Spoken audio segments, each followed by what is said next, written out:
If you want to turn to the book of Haggai, that could be helpful. But also 1 Samuel chapter 1 is going to be helpful also. Because we're looking at Haggai, first of all. And then we're going to look at Hannah.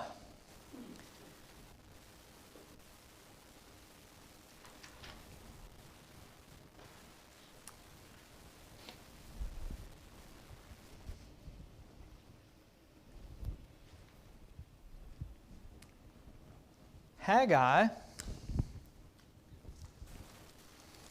let's see, how does it go? Backwards, Malachi, Zechariah, Haggai.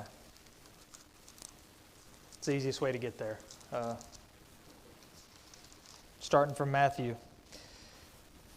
Haggai was the 10th of the minor prophets, and he was the first post-captivity prophet, minor prophet. And God sent him to tell the Jews to get back to work building his house. That's how I remember Haggai. That's his legacy to me, as far as I'm concerned. He's the prophet that God sent to tell the Jews to get back to work on the temple whenever they returned. We just got done studying Ezra and Nehemiah on Sunday mornings, so it should be somewhat fresh. I say just.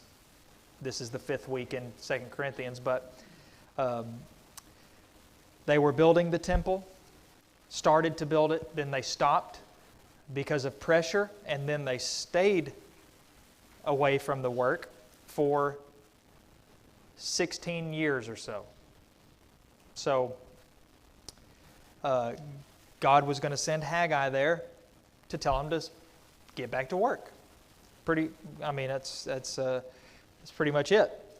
But some of the things that God says, we don't know much about Haggai at all, and pretty much everything we know comes from Haggai 1, verse 1. And that's not much. It was in the 2nd year of Darius.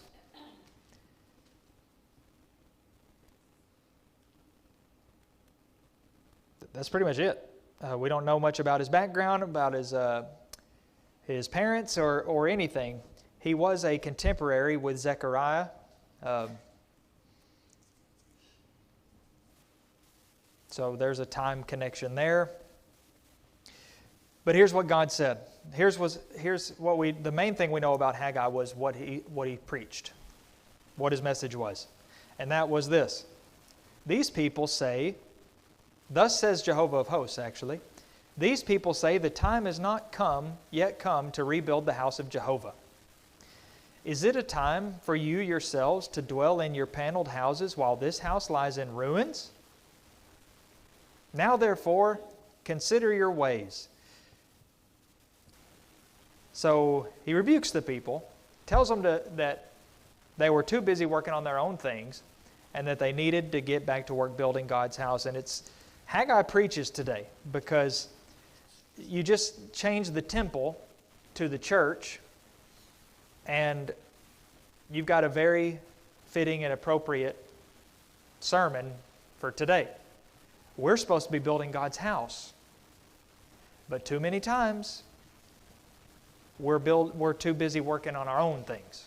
We're too busy with our own things. That's exactly what they were doing. God's house lies in ruins, while each of you busies himself with his own house. That's chapter 1, verse 9.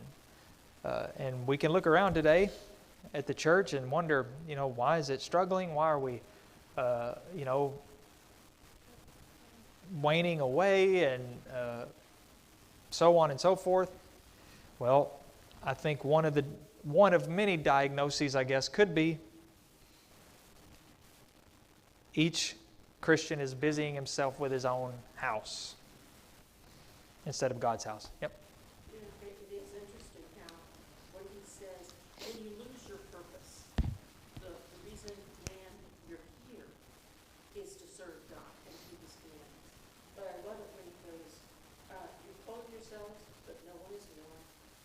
he who earns wages does so. You put them in a bag, who holds it? Mhm. You know, it's like nothing has purpose. No matter what, I mean, whatever it looked like in the Carolinas, they spent a lifetime building their houses and their communities and their stores and one storm. And it's all going down. Yep. That wasn't a good deal. Yep. These people had lost their purpose, which was to build God's house.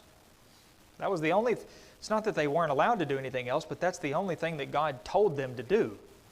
And instead, they did other things. Now, they had excuses. They weren't very good excuses, because when God had told them to do this thing. But they didn't. And God wasn't too happy about it. So he sends Haggai.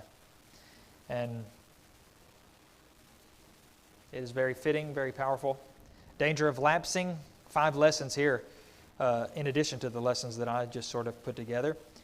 The danger of lapsing into self-content, even after honest and sincere beginnings in the work of Christ. So Haggai teaches the danger of lapsing into, oh, okay,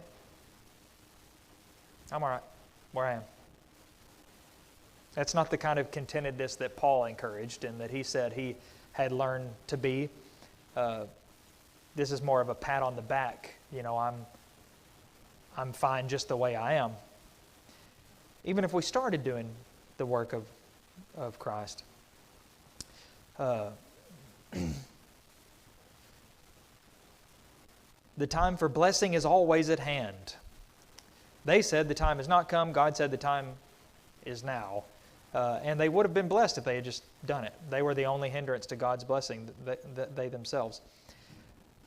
In the will of God for His people, there's always a conjunction of precept and power, of duty and dynamic. So we have a role to play, and our job is just to do what that role is. And when God says to do it, that's it. The greatest of all mistakes is to leave God out in His own work. Maybe we're guilty of doing that sometimes. We're so worried about maybe technicalities and this aspect and that aspect that we forget to put God in it. And then what do we got once we do that? Patience as well.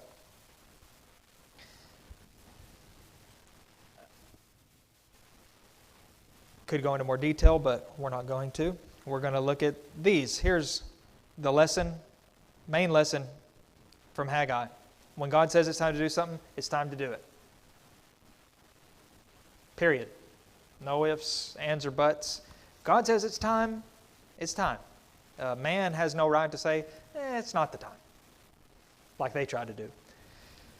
How can you say it's not the time whenever I said it is the time? But we do that sometimes.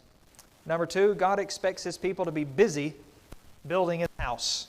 That's what He expects His people to be doing. Building His house. Being busy building His house. Number 3, we should never get caught up putting ourselves and our own things before God and His things. It's maybe one of the easiest things to slip into, especially today, because there are so many things, aren't there? So many things. There's too much that we can be involved with and have in our lives, on our plates, if you will. But that's not a good excuse. I've got too much on my plate is not a good excuse, and Haggai made that very clear. God made that very clear through Haggai's ministry. Number 4, there's no such thing as a legitimate excuse for doing nothing. Now, there is such a thing as a legitimate excuse for some things,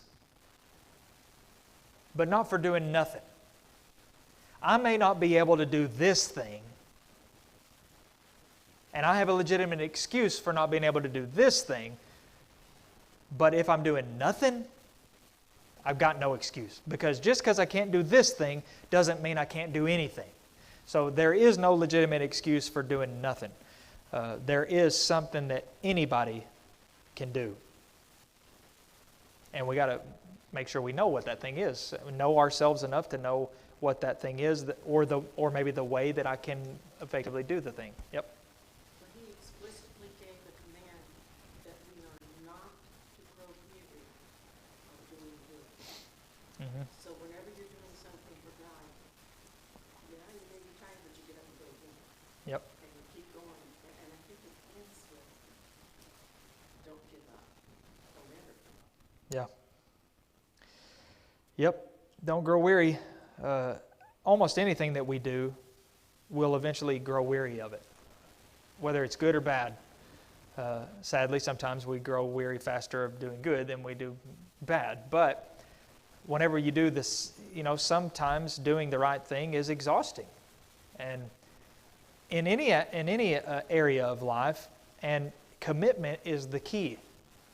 When you're committed to something, you push through those times whenever you're weary of doing it. That's what a commitment is. It's another concept that is getting very lost on people today. Commitment, like marriage, for instance. I chose to enter this union, this relationship. I'm going to see it through, thick and thin. That's the wedding vows. In sickness and in health, and how whatever the other ones are, till death do us part. You're going to go. You are committing to seeing it all through. Whenever we commit to anything, we ought to see it through, and whenever we don't see it through, it's because we don't have that commitment. And even with doing good, we have to, this is more important than anything else. So even if I'm weary, even if I'm getting exhausted, it's not that I can't take a break, but as far as life practice as a rule, keep doing good. Don't grow weary of it. Don't start doing nothing. And number 5, if we will be blessed by God, we must be busy with God. Like the handout or the outline pointed out, the only hindrance to the blessing of God for them was them, because they just weren't doing what God told them to do. As soon as they start doing it, they'll be blessed. That's why the verse that Joe pointed out, when you earn your wages to put them into a bag with holes, because apparently their harvests had been less, the fruits have been less. They didn't have as much as they maybe once did, and God is saying, stop and think about that. Don't you think there might be an explanation? But once you start doing what I've told you to do, I think you'll find that your bag doesn't have holes anymore, and your harvest will be more, and so on. So they were the only hindrance to the blessings of God, and it's still true today. I'm the only person who can hinder God's blessings for me, and if I want God's blessings, I must busy myself with God's things as He's commanded. But that verse, there's a very important aspect, and it's called in due season. We are a group of people who are instant gratification. If I put out an effort, I want it today. Mm-hmm. Looking for a rhyme. We planted a long time ago, but now it's going to have to go out and bring it in. Yep. I think we just keep going because we don't know when the season to be will come. And that's why we have to keep it in view, keep it in mind. That's kind of what we studied this morning in 2 Corinthians 5 and 4 for that matter. We don't look at the things that are seen, but things that are unseen. We have to keep that in mind because, out of sight, out of mind is a real thing.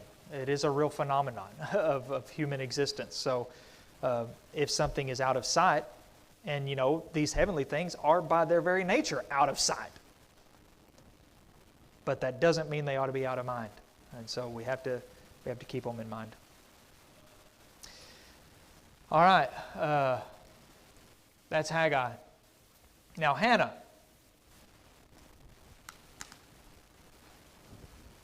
You'll notice a pattern here.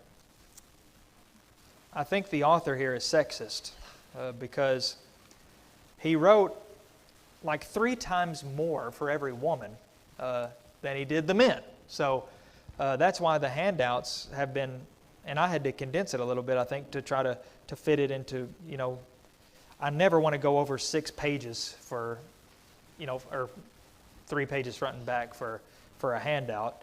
I don't even want to do that much, but for this, there was so much, and I had to cut some out and try to condense it just to stay within those 3 pages front and back.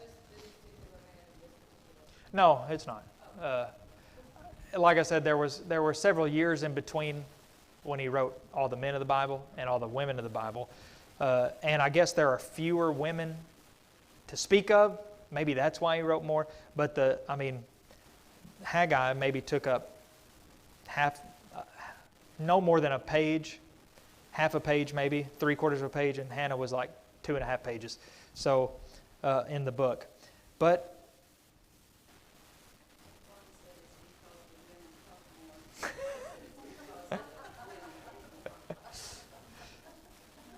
I'm not even going to touch that. I would really, I would love to tee that one up. I'm with you, brother.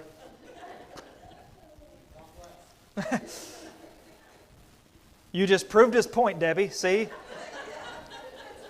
You had to say it.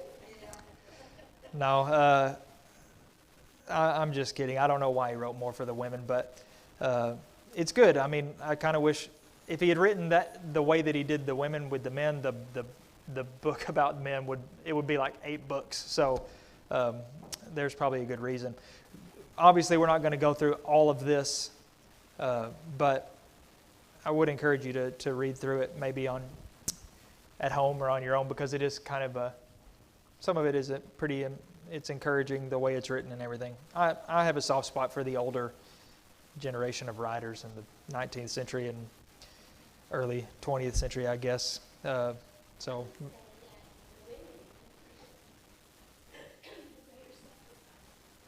many times, yeah. Hannah did, yeah. Yes. Hannah, okay, so I changed her name, not her name, but her title, I don't know, from the book, and I called her the woman who poured out her soul to God, because that's how, this is just, I guess I'm kind of just injecting my own thought process into it. That's who Hannah is to me, she's so much more than that, but as for, giving her a title, she to me is the woman who poured out her soul to God, because that's what we see her doing whenever we're introduced, not just when we're introduced to her, but here in 1 Samuel chapter 1. She was the wife of Elkanah. She was barren, and she had a lot of distress because she was barren. That we'll see some of that. But she prayed to God. She poured out her soul. All she wanted was a son. She promised God, if you will give me a son, I will give him right back to you.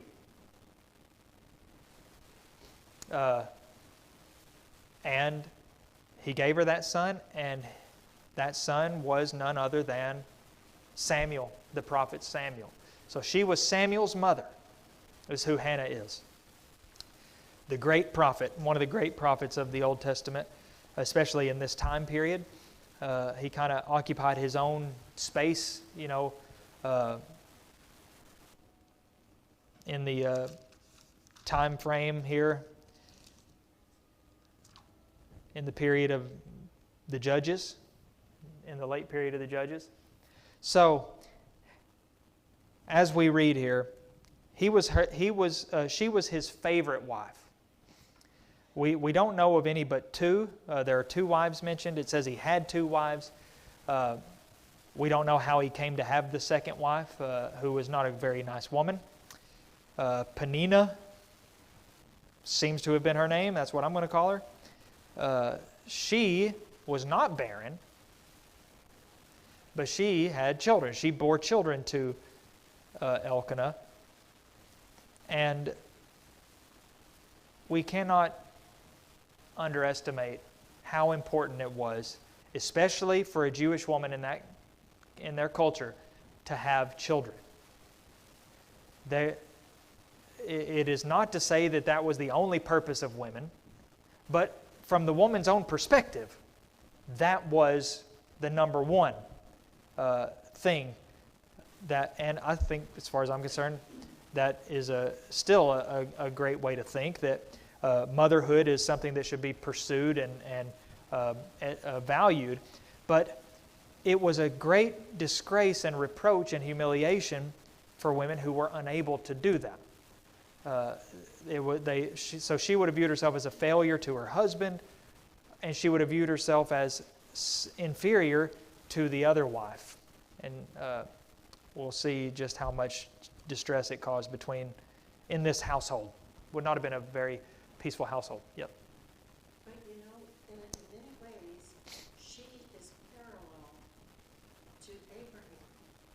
The thing she wanted most in life was to be given a child.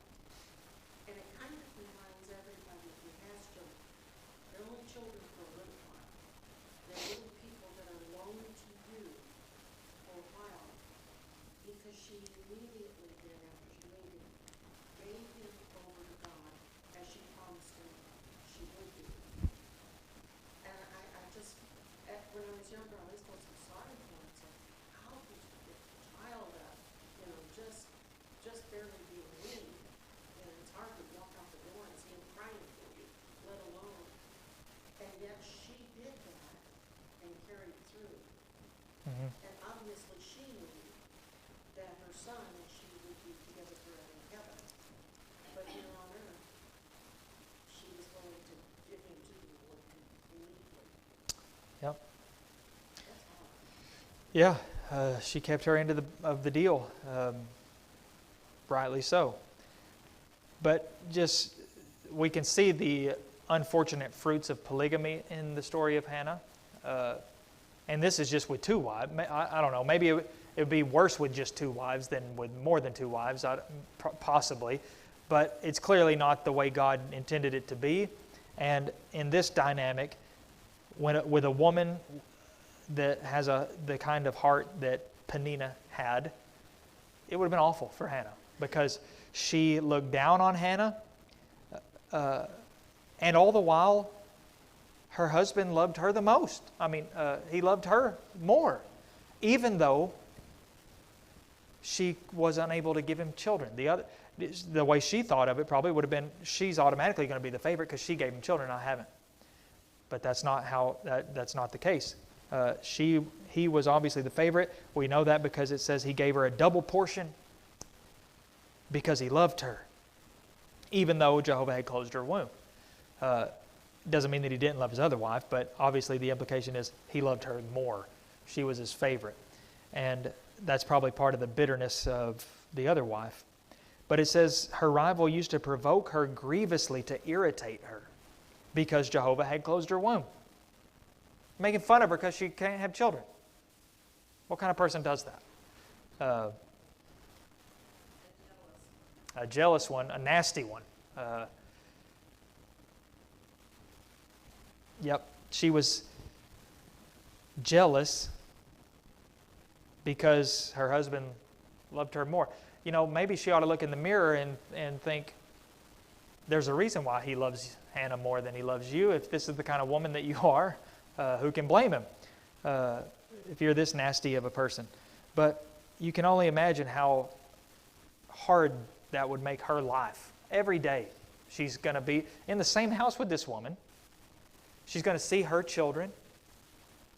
If she had any babies, you know, she's going to see her nursing her children and, you know, holding her. I mean, just that alone would be painful. Even if she was a wonderful woman who consoled her and would, like, let her be a part of it, you know, but she was nasty to her. And not just nasty, but made fun of her for something that she had no control of, unable to bear children. So it went on year by year, it says. But it says she would go up to the house of Jehovah, to the temple, or to, she would go to the house of Jehovah. And as she went, her rival would provoke her. I guess making fun of her for that too. So she wept and wouldn't eat. And it says her husband said, "Why is your heart sad?" And he asked, I find it pretty touching, the relationship that he had with her, especially when he said, "Am I not more to you than 10 sons?" He obviously not just loved her more than his other wife, but he was obviously very good to her. And he did try to comfort her about this, and don't worry about the fact that you've given me no children. Why am I not good enough? Now, not to be talk about sexism, not to be sexist, but that almost sounds like something you would expect the wife to maybe say to the husband. Why am I not good enough? Especially when he's got 2 wives, But he's saying that to her. He thinks highly of himself. You would twist his words. She's sad day by day because she's longing for something.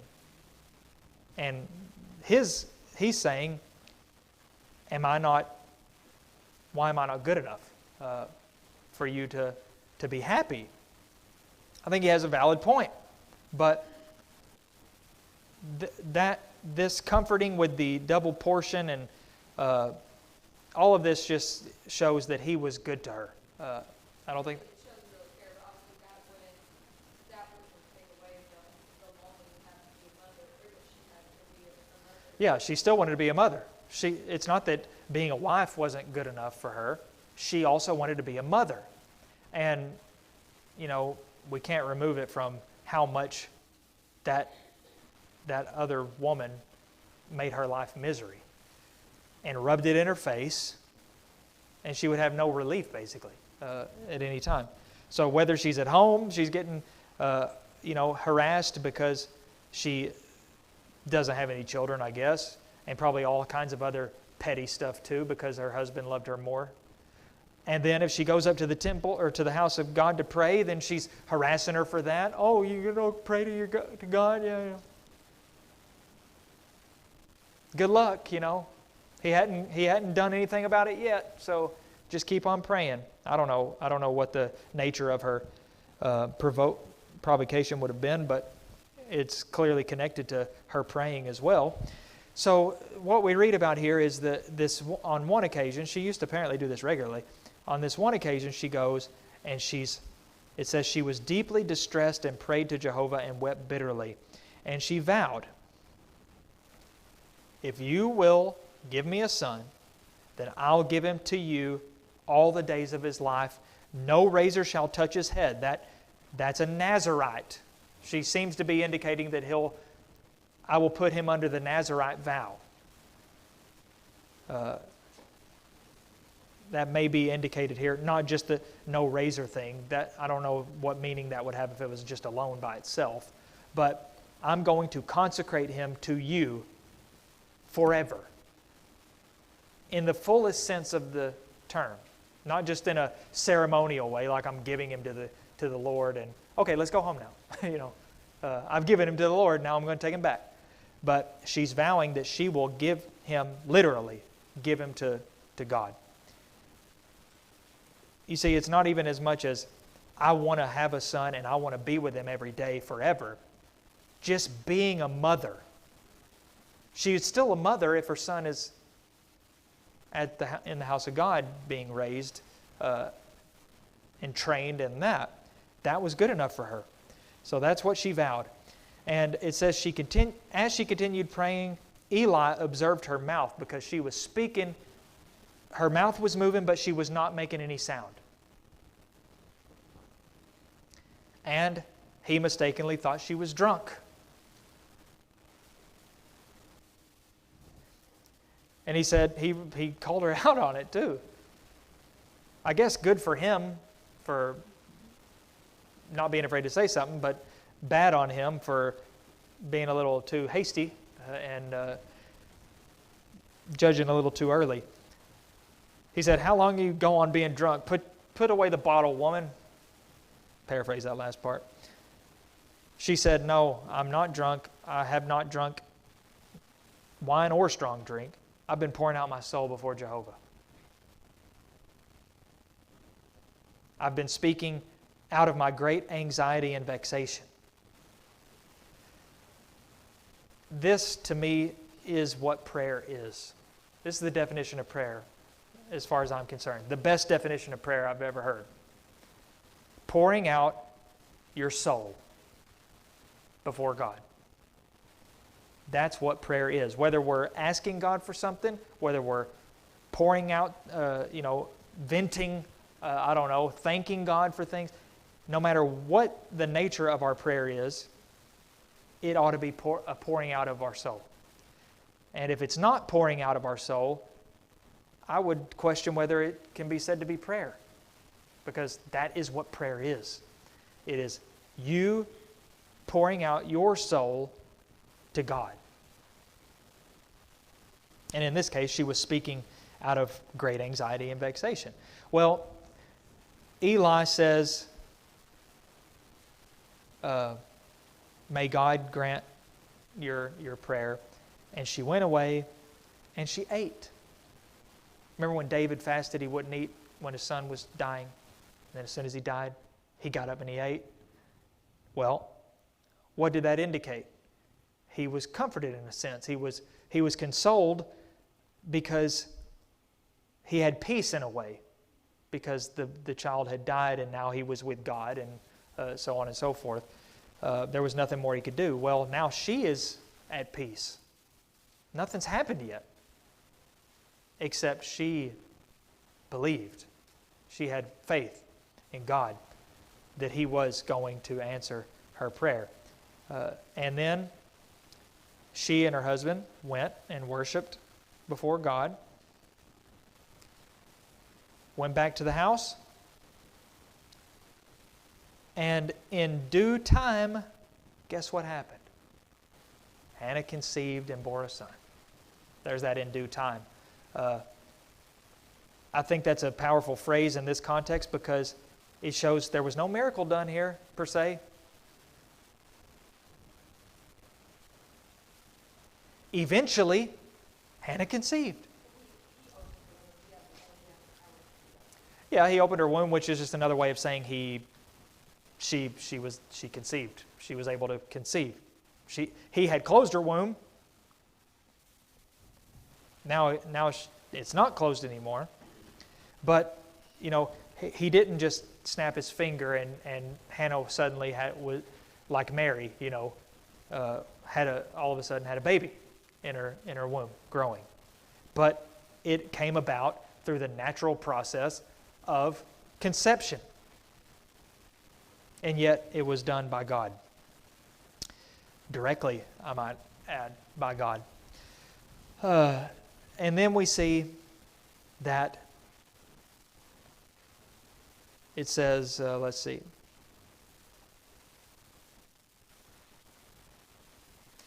"As soon as the child is weaned," she said, "I'll bring him so that he may appear in the presence of Jehovah and dwell there forever." And it says, verse 24, "When she had weaned him, she took him up with her, along with a 3-year-old bull, an ephah of flour, a skin of wine. She brought him to the house of Jehovah at Shiloh, and the child was young. They slaughtered the bull. They brought the child to Eli, and she said, 'Remember me? I'm the woman you thought was drunk.'" She doesn't say that part, but she reminds him, "I'm the woman who was standing here praying." And she said, "This is the child I was praying for. Look, I've got a son. You were right when you said, 'May God grant your petition,' or whatever." So she said, "And here's why I'm here. Because I told God I would give him to him. So he's yours now." So Eli, high priest, now you've got a son too, kind of, because here he's going to be with you. Yep. I think it speaks well of husband too, because in the law, God said that if a young woman or a wife makes a vow and the husband or the father does not agree to it, that she will not be held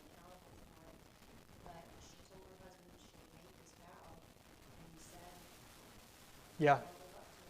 Yep. He probably would have gone, said, you did it. You're right. You made that vow. So that's the right thing to do is to keep it. So yeah. He could have said, no, you ain't taking my son. But he didn't.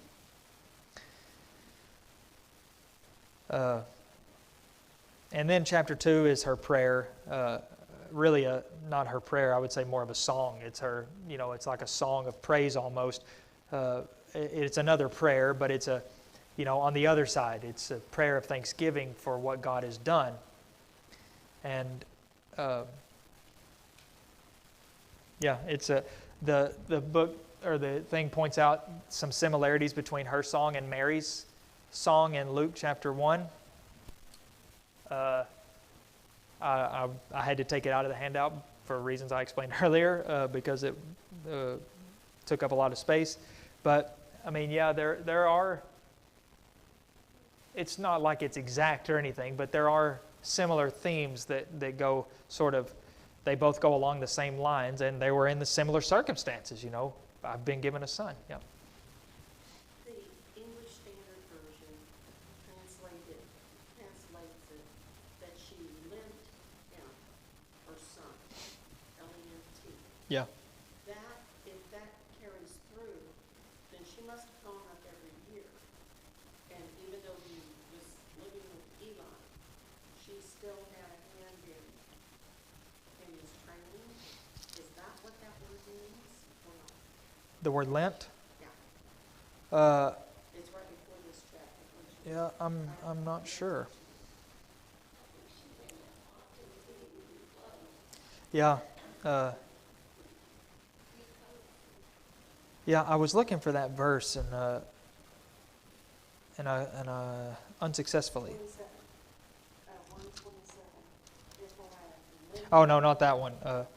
The Lent one, is there. The one about the coat, but at any rate.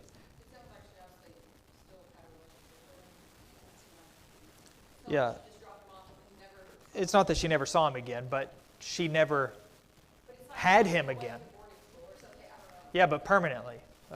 Because the fact that she would go up every year is more or less proof that that's the only way that she would have been able to see him, because he belonged to the house of God now, and he kind of was going to be trained up under Eli's supervision and to do things around the temple and stuff. Yeah. Yeah, it says they went. Yeah.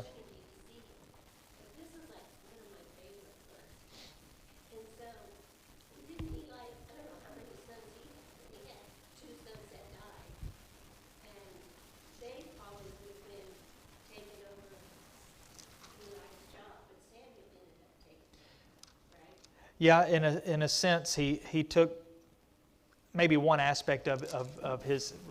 So he kind of, Eli's sons were no good, and I think we looked at that several weeks ago. Whenever we were in the E's and looking at Eli, his sons were worthless. That's kind of chapter 2. Kind of goes right into that. Eli's sons were worthless. They didn't know God. So Samuel is kind of like the son he never had, or maybe the son he wished he had instead of the sons that he did have. And we could be hard on Eli about his sons, and he was by no means perfect, but Samuel's upbringing, it wouldn't be owed to Eli anywhere near as much as his actual mom and dad, but still he was with him more than he was with his parents. So I guess give credit where credit is due. Samuel was going to be under his care, every day. But I did like that. Okay, little robe. Yeah, I just thought that was a...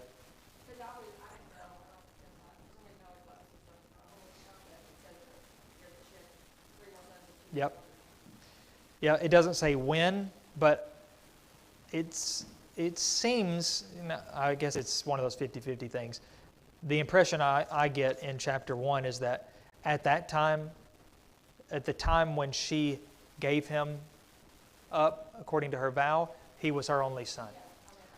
But again, he was weaned, so there would have been time. I mean, she technically could have had at least one more of these children, of Samuel's brothers. Well, it says it after they talk about her visiting it yearly. It says, "And the Lord visited Yeah. Yeah, if that is an indication of time, sometimes those statements are just thrown in there as a, kind of summing it up, summing the whole thing up. But I said, may the Lord bless you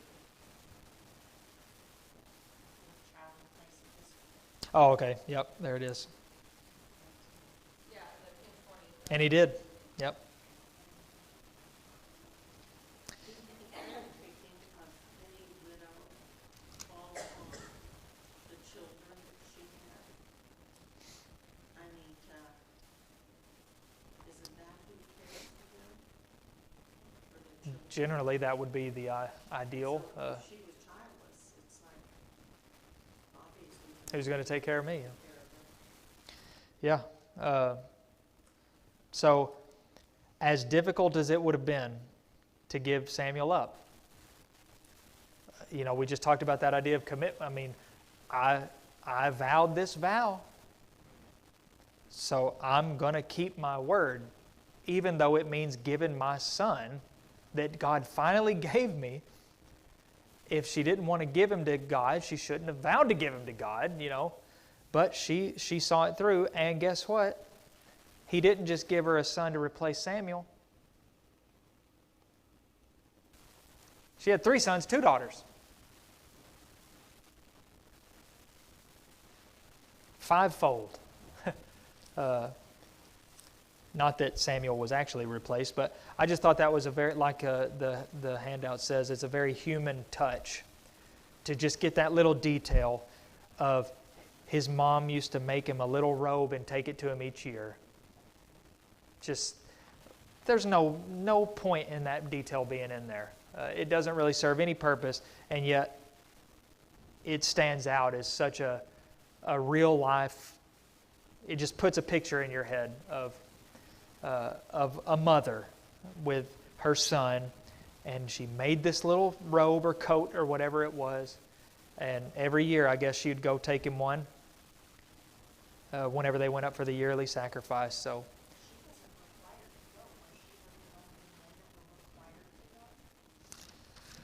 for the the feasts and such, things were obviously unique at this time period because they were going up to Shiloh, and the reason, to speculate at least, is where the ark was. So that may be why they were going up to Shiloh at this time. But according to the law, the men were commanded to all go to these yearly things, and I don't know if this is exactly the same as one of those or not. But whether she was, doesn't say that Peninnah went. So, but Hannah was going to go because she wanted to see Samuel, and who can blame her? But what a sacrifice! It's not that he didn't exist anymore, but he wasn't going to be with her anymore. Yeah, like Moses' mom. It shows the power of teaching that a mother has. I'm sure each time she went up there, she showed her love to Samuel, but she also showed how much God meant to her. And any child would say, if it means that much to you, it must mean a lot to me too. Yep. It's a powerful teaching. Yep. Samuel grew up to be one of the most powerful and influential men of God that ever lived, really. I mean, he's one of the big names, the big, right up there with Elijah and Elisha for that matter, and we know at least one person who had a lot to do with that. and that was Hannah. Which leads us to some lessons. The excellencies of many men have been foreshadowed, if not exemplified, in the characters of their mothers. Moses, Samuel, even Jesus. He was still a human. And are we going to doubt the role that Mary played in his upbringing? He was God in the flesh, but he also had a mom who raised him and weaned him and would have obviously taught him in some capacity as he grew. Number 2, a thoughtless, unloving word can give great sorrow to others. That's obviously a reference to Peninnah. Guarding the tongue cannot be overstated. James 3, 9, and 10. Number 3, the heart of God is a comforting retreat for a sorrowful soul. Hannah knew that, and that's why she went to God. She took it to God regularly because she knew that was the place. Her husband was there for her, obviously, very sincerely, very deeply and lovingly, but she knew that God was the person to go to most of all. Therefore, we should not be too hasty in our conclusions. Don't walk in somewhere and call somebody drunk, I guess, or anything else for that matter. And number 5, when we defend our rights, we should do so in all humility. I kind of missed that, skipped over that, but the humility and reservation that Hannah had, she never, at least as far as we are told, she never lashed out at her. She never gave it back to her. She never retaliated. And that takes some kind of person, man or woman. That takes something special. But that was the kind of woman she was. 2 wrongs don't make a right. And she understood that. And she just took it to God. And God, as He always does, He saw it. He saw her through it, and He answered. And then answered even more with 5 more children. And you know what? I bet she didn't rub it in Peninnah's face. I don't know how many children she had, but if it was less than 6, Hannah could have given it back to her. Finally, oh, you only had 3 kids? I had twice as many. But no, that wasn't who she was. She was actually a decent, good woman, God-fearing woman.